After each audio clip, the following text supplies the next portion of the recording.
So my heart is made of mountains. I sometimes say I'm basically drawn upwards, but I have lived for the best part of 30 years now in Cambridge, which is, as the old joke goes, now outmoded as so flat you could fax it. But a lot of mountaineers have ended up here. I think, the university, it holds me here, draws me here, and the mountains are very patient.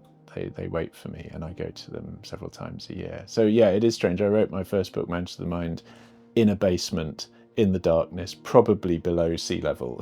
But it helped me focus my imagination. I'm Robert Macfarlane. I'm a professor of literature in the Environmental Humanities, and I'm a writer. I grew up loving nature.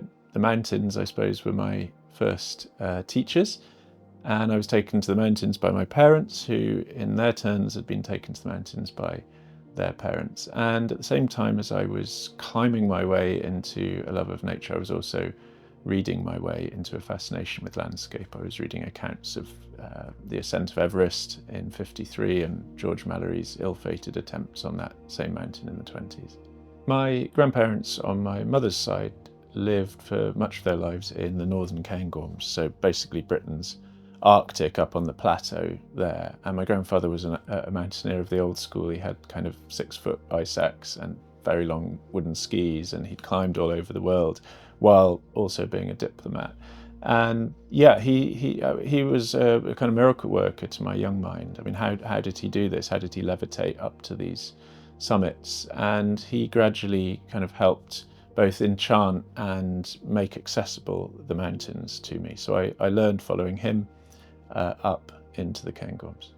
Some people think I'm a musician because I work a lot with musicians. I'm a lyricist for songs. I write libretti for operas, and I write big choral works. I suppose those would be libretti as well. And it's one of the great joys of my life is working with musicians. They make magic in the moment. Writing takes 7 years to finish a book in my case, and is one of the most boring creative processes to watch. But musicians weave magic in the moment. And my books all carry discographies. It's important to me to recognise the role that music has played as I've been working, thinking and writing.